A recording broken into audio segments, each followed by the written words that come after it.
Hello everybody, welcome to another tutorial on Microsoft Excel. In some of the previous tutorials we discussed in detail about VLOOKUP function. If you haven't watched those tutorials, I have given the link above if you might want to check them out.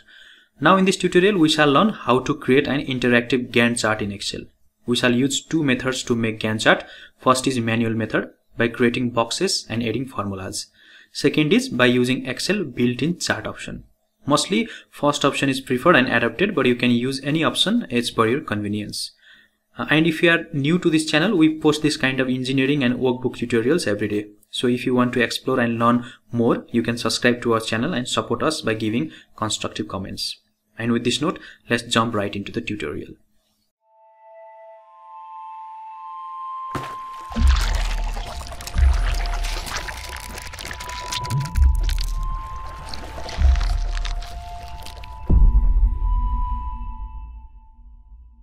In this sheet you can see I have period of internship of several interns. I have their name, start date of the internship, end date of the internship, and the duration. Duration is simply the end date subtracted by the start date. Now we will use these details to develop a Gantt chart. Let's go to another sheet where we shall develop a Gantt chart by using all these details. We are in a new sheet now. Let's create a multiple sheet so that we can refer to the data side by side. To do so, first we have to go to the view option, and in the view we have new window option. And again, if we go to the view and arrange all option and vertical, then we have two different views side by side. So we want here this sheet, and we will be working in this blank sheet. First of all, we want to extract the name of the intern. To do so, we can just copy the cell and we can extract the data. Now we have names in the vertical axis. In the horizontal axis, we want to create a timeline of the dates. We will be extracting the dates from here. Before doing so, first let us determine which is the smallest date from the start date, so that we can determine our first number of the timeline. So let's say this is small, this is large.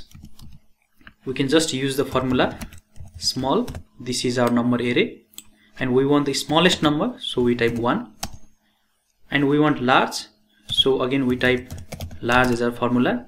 This is our number array and we want largest data. So we have two different dates here. 3/7/2017 is our smallest date. Let's create an interval here. Let's say 30 days. To fill the remaining horizontal timeline, we know that the next preceding timeline will be the succeeding plus 30. That is the interval of the timeline. But we have another condition here. The last date of our timeline should be the largest date that we have extracted here. So to do so, we go to if logical condition. If this cell over here is greater than this cell, then we want the value to be displayed blank, because this cell will be always the last cell. And if this is not the condition, then we want the value to be displayed as this plus the interval. When we hit enter, we can see a number is displayed here. We can change the format of this whole row. To do so, we can go to the format cell, and in the custom option we can change this this dd. Okay, now we can copy this formula to rest of the cells. Before doing so, we have to change some formatting here. As you can see in the C7 cell, the alphabetical value, that is C, D, E, will be varying, and the cell 7 will always remain constant throughout the row. So to do so, we have to make C varying and 7 constant. We can hit F4 and again F4. Another option, we have H12. That H12 is extracted from the sheet 7. That is the largest date. As we all know, the largest date will always remain constant throughout the cell. So we hit F4 once. Now again in this C7 option, C will be changing and 7 will remain absolute. To do so, we hit F4 and again F4. Now this B5 is our interval. So the interval is always constant. We make this absolute. Now we can directly copy this formula to all the cells here. The value is blank here. The end date is somewhere here. That is 12/16/2020. As you can see, our last date is 12/8/2020, and here in the timeline our last date is 12/16/2020. Now we can select all these cells and we can adjust all these data manually. Let's just rotate this cell. To do so, we have to go to the format cell and in the alignment option we can align the text to 90 degree. Now we can increase this interval as our wish, and the dates will be manually adjusted. If we increase the interval, the timeline will decrease, and if we decrease the interval, our timeline will increase. Let's just select all these cells and let's adjust them manually. So all of these cells are adjusted. Let's make the timeline 30 for now. Now we are looking to filling all these boxes by a Gantt chart. Now let's just create a new definition by ourselves, as we have to fill all these boxes by Gantt chart. Let us suppose if in those timelines any intern has been employed, let's fill that respective box by 1. And in those timeline in which the intern is yet to be employed or his employment has expired, let's fill that box by 0. To do so, let us first try by using if command. If this is the first date of our timeline, if this date is greater or equal to, let's say, the start date of Billy Butcher, as we are filling the data for Billy Butcher. Now let's just interpret this formula. If the start date of our timeline is greater than the start date of the internship, that means Billy Butcher is currently employed, so that we want to fill it by 1. And if it is not so, let us fill by 0. Now if we want to copy this formula to all the cells down here, then we have to change some formatting. If we refer to this cell C7, then we can see the particular cell C will never change throughout the vertical array. That is, it will be always referring to this particular column. But for 7, if we copy this formula to all the way down here, then this second cell will refer to C8 and the third cell will refer to C9 and so on. So we have to make this 7 absolute. Also, this 7 will not be changing throughout the horizontal process, so it is important to make this 7 cell absolute. To do so, we will hit F4 and again F4. Now in the another sheet 7, we have this C7 refers to the start date of Billy Butcher. Now in this particular vertical column, we want this cell to be changing throughout the process. That is, if we are in this cell, then it should be referring to C7. If we are one cell down, then it should be referring to C8. That is, C should always be absolute and 7 should be changing. So to do so, we hit F4 and F4. So in this way, we have formatted our cells. Now if we drop this formula down here, we can see in the A train we have 1 year, because this particular date is the start date of A train. So we have filled this box as 1. Now in the same way, we can copy all these formulas horizontally. To do so, we just select the cells and then we can hit Ctrl and R. We have different cells filled as 0 and 1. Let's go to our end date. Let's just neglect these data over here. As you can see, in the end date, we have all these boxes filled as 1. This is because we have done some error in our logical formatting. We have taken care of only the start date. That is, we have only formatted start date as our logic, but we have neglected this end date. As we have seen, there are two different logics. We have start date as well as end date. So we have to fulfill both the condition. To do so, we have to introduce another formula, that is AND. What AND does is it can introduce more than two logical conditions. Let's just use the formula if AND. As you can see, the formula is asking for different sets of logic, that is logical 1, logical 2 and so on. So let's say our first logic is the start date. Let's say if this date is greater or equals to our start date as well as comma, this is our logic 2 now. This particular date again is less than or equal to our end date. So we have completed our AND function here. Then we are jumping to if function. If both of these values are true, then we want it to be displayed as 1. And if both of these values are false or either of these values are false, then we want to be displayed as 0. So if you close the bracket, we can see 0 here. Now to copy the formula, again we have to make some cells absolute. So in the C7 option here, this particular 7 is constant throughout the column. So let's make this 7 constant. And while referring to another sheet, that is start date, as we have mentioned, C should always be constant and digits should be varying. So let's make this C absolute. Now again same, 7 should be absolute here and D should be absolute here. Now we can copy all these formulas to down here, as well as we can make the same changes horizontally. Let's say Ctrl and R. Now we can see we have entered correct formula here, so that this is 12/16/2020 and our largest date is 12/8/2020. That means no one shall be employed at this date. Our second largest date in the timeline is 11/16/2020. That means this person over here, Deep, should be employed by that date, because the end date of his employment is 12/8/2020, but this is just 11/16/2020. Now we will be taking care of all these data. Now for this remaining data over here, we can give a new set of logic for them. We can make, if these cells are empty, then we can also make these particular boxes also empty. So to enter a new logic, we first go to this first tab and hit if. Then as we say, if this box over here is blank, that is a blank space between two quotation marks, then we want our boxes also to be blank, comma. Now we are jumping to value if false.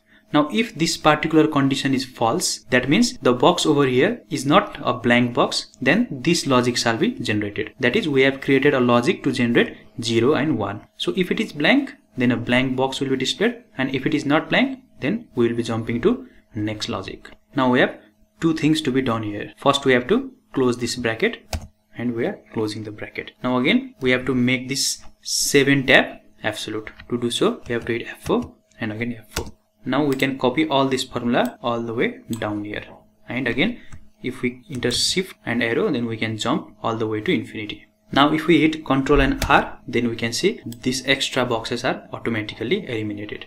That is, we will be having the data up to the timeline. Now we can check it. If we increase our timeline, let's say 7, then we can see the boxes will be generated only till the last of our timeline. Now what we have to do is, we have to develop a Gantt chart from these details. That is, we have to make all these cells that contain 0 blank white, and all this cell that contains 1, we have to give it a call. To do so, we'll go to the home button, and in home we can find conditional formatting. In here we can find new rule option. Let's go to the last option, use a formula to determine which cells to format. We can choose a cell here. Let's say this first cell. We will remove this absolute sign, F4, hit enter. Now we will give a formula here. If C9 is equal to 0, then we'll give a new set of rule.